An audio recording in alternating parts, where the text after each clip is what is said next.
Sí, buenas tardes para todos. El antecedente del profesor Iván y el de Fecina nos permiten tener un marco propicio para nosotros situar lo que pasa en el patio, como dice Martín. El tema del patio es complejo, es un tema muy demandante, un tema difícil. La agenda, en sentido general, la agenda de República Dominicana ha avanzado en muchos temas. Nosotros hemos avanzado en muchos temas económicos. Nosotros hemos dado saltos cuantitativos y cualitativos en aspectos de política fiscal, hemos avanzado mucho en aspectos de turismo, crecimiento económico. Sin embargo, la agenda de la salud sigue siendo uno de los grandes desafíos para la sociedad dominicana. Cuando hablamos de agenda de salud no nos referimos solamente al tema de mortalidad materna.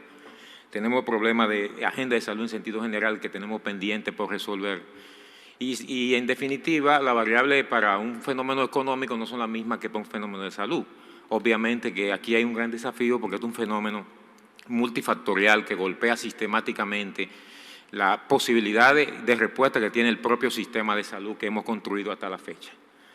No obstante a todos estos desafíos que tenemos frente al problema de la mortalidad materna, nosotros ahora estamos asistiendo a un nuevo escenario que demanda un contexto nuevo, una realidad emergente, que ha sido muy modulada por la COVID. Nosotros hemos estado viviendo esa transición epidemiológica de disminución en los fenómenos de muerte por infecciones y aumento en la muerte, especialmente por enfermedades crónicas no transmisibles, accidentes de tránsito y otras situaciones emergentes de la salud. Sin embargo, el COVID viene e irrumpe y coloca de nuevo los problemas de infecciones como muerte principal en la República Dominicana. Este escenario impacta de una manera directa la mortalidad materna, como lo vamos a ver más adelante. Por otro lado, ustedes pueden ver que no tenemos en lo absoluto ningún reparo y sí tenemos bastante conciencia para señalar que no hemos avanzado a la velocidad que queremos y no hemos podido vencer muchos de los elementos que en las últimas décadas nos han golpeado. Por lo tanto, el análisis de los últimos 10 años de la mortalidad materna nos sitúa en una razón de mortalidad materna promediando las 100 muertes por 100.000 nacidos vivos. El profesor Fecina planteaba cuál ha sido la media latinoamericana y cómo vemos la brecha que República Dominicana tiene en relación a el promedio de muertes que ocurren en Latinoamérica. Y ese promedio de muerte de República Dominicana con respecto a países que tienen situaciones incluso socioeconómicas y políticas más difíciles que nosotros, demanda de nosotros posicionamiento, demanda de nosotros no solamente análisis, sino acciones que nos permitan ir superando paulatinamente, pero decididamente, el problema de la mortalidad materna en nuestro medio. Ustedes pueden ver en el gráfico cómo nosotros hemos venido con una curva en la que nos hemos alentado bastante con mortalidad que hemos registrado en 93 por 100.000 y vean ustedes cómo hemos tenido momentos en el que hemos tenido 113 por 100.000. Nos situamos en 104 por 100.000 en el 2020, pero lamentablemente para este año nosotros vamos a experimentar un incremento en la mortalidad materna dependiente de las causas directas que se producen regularmente en los hospitales, pero también añadiéndole el factor de mortalidad materna por COVID, que como ustedes vieron, la tasa de mortalidad por COVID en la embarazada es 2 veces superior a la que se experimenta en la población general. Y esto no es más que un reflejo de la inequidad que existe en la atención a las embarazadas. Esa brecha de inequidad obviamente debe ser asumida como un factor crítico para mejor avanzar en la agenda nacional para vencer esta terrible situación que nos golpea de manera sistemática cada año. Por otro lado, la carga global de enfermedad vinculada a la salud reproductiva es alta en la República Dominicana. No estamos hablando solamente del fenómeno de muerte, estamos hablando del fenómeno de la morbilidad materna extrema, estamos hablando de la falta de oportunidad, las brechas en anticoncepción, las dificultades que tenemos para brindar asistencia en salud sexual y reproductiva, que cuando se hacen las proyecciones que son epidemiológicamente posibles, nos plantea que para una mujer en la República Dominicana la carga de enfermedad por fenómenos vinculados a la salud sexual y salud reproductiva es de un 18%. Esto quiere decir que hay una carga importante de fenómenos de salud vinculados a la salud sexual y salud reproductiva y por lo tanto este tema tiene que ocupar un tema preponderante en las políticas nacionales, tanto a nivel público como privado. Por otro lado, ustedes ven cómo la carga de enfermedad y la mortalidad materna se registra con mayor proporción en estratos o quintiles de riquezas inferiores. Es decir, las mujeres más pobres de la República Dominicana son las que más mueren por mortalidad materna. Y ustedes ven cómo nicho de ya poblaciones urbanas que viven en los grandes centros urbanos en República Dominicana, así como algunas zonas rurales, experimentan mayor número de muertes maternas que otras. Esto trae evidentemente la información de que hay un problema también de distribución de recursos, de acceso a atención de calidad y de inequidad en la distribución de los medios para la prevención de la mortalidad materna y que afecta de una manera notable a las mujeres más pobres de la República Dominicana. Aquí no estamos discriminando en que si son nacionales o sean extranjeras, porque es sumamente importante situar que cuando hacemos el análisis de los subgrupos de mujeres muy pobres de República Dominicana con los subgrupos de mujeres muy pobres, inmigrantes de cualquier nacionalidad con predominio de la haitiana, no hay diferencia significativa en términos de forma de morir. No hay diferencia significativa en la forma de acceso a los servicios y no hay forma significativa en las patologías que desencadenan la muerte. Por lo tanto, situemos el debate con la racionalidad que se merece para evitar interpretaciones que muchas veces nos llevan a discusiones que no nos conducen a los mejores términos de la comprensión del tema. Por otro lado, la fecundidad en adolescentes es alarmante. Nosotros indudablemente ya hemos empezado a ser uno de los países líderes en la fecundidad en mujeres adolescentes. Este ha sido también un desafío que impacta directamente a la mortalidad materna e impacta también muy notablemente la mortalidad infantil. 90 mujeres, por 1000 mujeres en República Dominicana son adolescentes y presentan embarazo, de tal forma de que las embarazadas, como lo plantea la transparencia, hay una importante morbilidad y mortalidad vinculada al fenómeno del embarazo durante la adolescencia. A lo interno del país hay brechas importantes de acceso a la atención obstétrica oportuna. Hay territorios en donde la oportunidad de llegar a un servicio de atención obstétrica que disponga de los elementos básicos, es decir, transfusión, quirófano y atención obstétrica por parte de especialidades, hay territorios donde todavía tenemos serias dificultades para la respuesta. Por lo tanto, hay condiciones de emergencia que todavía nos siguen situando en situaciones difíciles para poder responder oportunamente, y en obstetricia ustedes conocen cómo el tiempo es un factor crítico. Una situación de un desprendimiento de prematuro de placenta en una comunidad muy alejada pudiera marcar la diferencia entre la vida y la muerte de la madre y del feto. Por otro lado, nosotros seguimos teniendo una mezcla muy fuerte de muerte materna por causa directa. Todavía siguen siendo la hemorragia, sigue siendo la preeclampsia, eclampsia, los problemas hipertensivos, todavía sigue siendo la sepsis asociada a la tensión y sepsis puerperal, el grueso de la carga que llevamos. Y esta característica de muerte directa se explica siguiendo el patrón de la mayoría de los países latinoamericanos que muestran deficiencia en su sistema de salud. A mayor proporción de muerte directa, mayor deficiencia de respuesta y capacidad de los sistemas. Por lo tanto, estamos situando que el 26%, incluyendo la muerte por COVID-19, corresponden a muertes indirectas. Y por tanto, todavía la República Dominicana tiene un perfil epidemiológico bastante característico de etapas que ya fueron superadas en muchos países latinoamericanos. El porcentaje de cesárea, y aquí sí hay que hacer un alto para hacer énfasis en que sí, en la República Dominicana la operación cesárea está estrechamente vinculada a la mortalidad materna. Y hay que hacer énfasis en esto porque aquí habemos muchos colegas que hacemos ejercicio a nivel privado y muchas veces pensamos que hacer una cesárea en el nivel privado puede ser exactamente lo mismo que pudiera ocurrir en un hospital público. Debemos señalar categóricamente que una cesárea en República Dominicana en este momento aumenta la probabilidad en 7 veces la probabilidad de muerte de una mujer.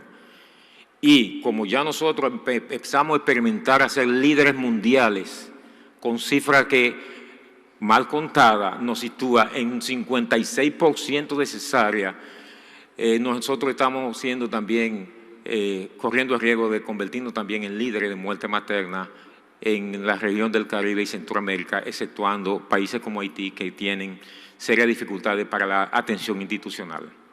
Por lo tanto, el llamado a la reducción de la cesárea trasciende las políticas, trasciende la intención política de los gobiernos, y ese es un fenómeno que nos toca de manera particular a cada uno de los que estamos aquí.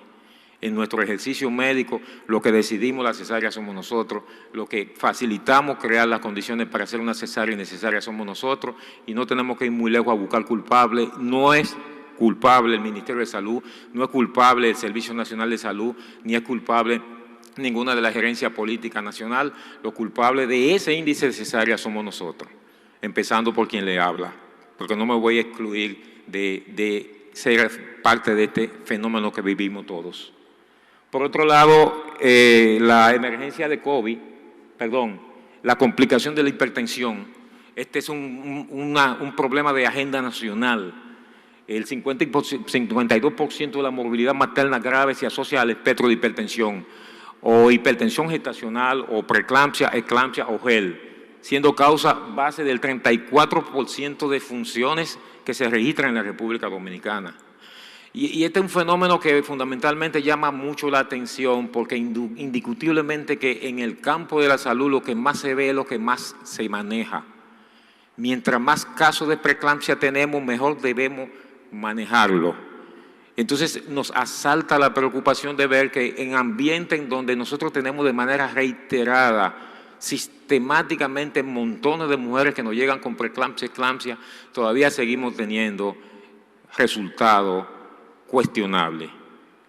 Es increíble que todavía apenas del 2 al 3% de las mujeres que tienen riesgo de preeclampsia reciben prescripción de aspirina por parte de nosotros, somos nosotros los que estamos acá presentes. Por otro lado, las complicaciones del SARS-CoV-2 nos asaltan en el contexto de esta realidad nacional y ha sido responsable del 42% de la muerte materna que se han registrado en los últimos 8 meses en el país. Ese aumento porcentual también implica mortalidad neonatal, también implica tasa de prematuridad. Y también ha implicado que las instituciones han disparado los índices de cesárea en más de un 50%, partiendo del hecho de que se convirtió de manera sistemática el diagnóstico de COVID en operación cesárea. Por lo tanto, las instituciones han experimentado tasas de cesárea, instituciones públicas han experimentado tasas de cesárea de hasta un 70% en los casos de mujeres con COVID-19. Y el fantasma de la hemorragia, ahí está el servicio haciendo un formidable trabajo entrenando a nuestros colegas en prevención de hemorragia. Todavía se ha mantenido históricamente en responsable del 11% de la mortalidad materna. Obviamente hay que destacar variables como hemorragia periparto y hemorragia perioperatoria. Y ahí vuelvo a señalar el fenómeno de la cesárea. Hay mucha hemorragia que se originan ahí en el momento del acto quirúrgico, que son responsables de una proporción importante de ese 11% de muerte que hemos tenido en el país en los últimos años. Y el fenómeno de la inserción placentaria, hacemos una cesárea y pensamos que no vamos a tener a futuro consecuencias, y no ha incrementado de manera notable el acretismo, situaciones que son altamente demandantes en servicios que no están debidamente preparados para que nos asalte un acretismo placentario a las 2 de la mañana sin provisión de sangre y que nos asalte en un momento en donde no lo esperamos. Es un desafío terrible, y esta es de las situaciones previsibles que la única forma de ver es la perspectiva de reducir la tasa de cesárea y no pensar que le hicimos una cesárea y le hemos resuelto el problema. Quizás resolvimos el problema de hoy, entre comillas, pero estamos incubando un problema futuro significativo. Las intervenciones de prevención que estamos impulsando estamos hablando de apuntar hacia las embarazadas de mayor grado de vulnerabilidad. Si nosotros consideramos que son las migrantes, gran problema, ¿por qué no hemos adoptado una política definida, clara, objetiva, concreta, movilizando no solamente la comunidad nacional, sino la comunidad internacional que sea necesaria para darle respuesta a mujeres que tienen barrera del idioma? Número uno, un factor crítico. Llegan al hospital y no hay quien le entienda. Contrario a algunos países de Centroamérica, en donde los médicos te manejan 4 y 5 dialectos complicados para comunicarse con las indígenas, nosotros no nos comunicamos con las haitianas. Tenemos serios problemas con mujeres que viven en extrema pobreza y tenemos serios problemas con las adolescentes. Estratificar intervenciones directas en estos grupos, cambiar ese panorama que afecta a estos grupos tan vulnerables que tenemos en el país. Generalizar prácticas de detección temprana de preeclampsia e insistir la utilización de medicamentos que pudieran modificar el comportamiento a futuro de la preeclampsia-eclampsia, sobre todo cobertura de aspirina en grupos de riesgo. Cuando se hacen las encuestas entre los ginecólogos tetra, y lo digo por un hospital de referencia nacional, encontramos que aún teniendo pacientes de alto riesgo, con ventana de oportunidad antes de las 14 semanas, apenas el 3% adoptan la decisión de utilizar aspirina como prevención. Por otro lado, hay estrategias que incluyen modificar la conducta de los profesionales, sobre todo con respecto a la reducción del porcentaje de cesárea. Hay que incluir a la población. La mujer tiene que ser educada en el sentido de los riesgos que implica una operación cesárea y enfocar una estrategia hacia los profesionales, teniendo como base a aquellos que se están formando, porque lamentablemente en los hospitales le estamos enseñando a hacer cesárea a los médicos residentes y hemos abandonado el parto como una práctica habitual. Por lo tanto, la curva se está invirtiendo. Ahora el pabellón de atención al postoperatorio es enorme, demanda cientos de camas y vemos que los pabellones de atención al posparto cada vez tienen menos camas. Todo lo que tiene que ver con factores relacionados con la población COVID-19. Y aquí queremos volver a situar el fenómeno de inequidad. Cuando el país decidió vacunar, le hemos entrado con todo lo viejo, al punto de que este es un país que ha podido superar de disponer de más del 40% de la población con 2 dosis. Pregúntenme cuál es el porcentaje de embarazadas que se ha vacunado en la República Dominicana. Aquí nadie puede adelantar un número. Probablemente sea un 3%. Entonces, aquí hay un problema de equidad. ¿Por qué hemos sido tan diligentes para proteger a la población general? Sin embargo, no hemos sido lo suficientemente diligentes para proteger a las mujeres embarazadas. Los colegas le siguen diciendo a las mujeres que no se vacunen. Los colegas obstetras le dicen a las mujeres que no se vacunen, por un lado. Por el otro lado, el Estado ha sido muy tímido en el sentido de una iniciativa más formal y más agresiva para proteger a nuestras mujeres. Y es verdad que no hay metaanálisis ni hay revisiones sistemáticas que apoyen la inmunización en la embarazada, pero hay suficiente información, aunque sean en estudios observacionales, que sitúan. Y hay experiencias ya latinoamericanas que nos permiten también a situarlo. Y damos el salto de la tercera dosis y no damos el salto a decidir vacunar a las embarazadas. Por otro lado, ampliar la línea de financiamiento de medicamentos trazadores. No se puede descuidar estos fenómenos de provisión de medicamentos trazadores a nivel nacional. Priorizar la anticoncepción post-evento obstétrico. Todavía en la mayor parte de los hospitales una proporción muy baja de mujeres salen con anticoncepción servida por el servicio. Todo lo que tiene que ver atención obstétrica que implique integrar a la comunidad y la regionalización de los servicios e impulsar cambios del marco legal, porque no es menos cierto que el aborto inseguro sigue siendo un problema a propósito de la discusión que está llevando el Congreso Nacional en este momento para la aprobación de las 3 causales vinculadas con el aborto. La primera justicia, decía Víctor Hugo, es la conciencia. Con esto termino mi presentación y agradecerle su escucha.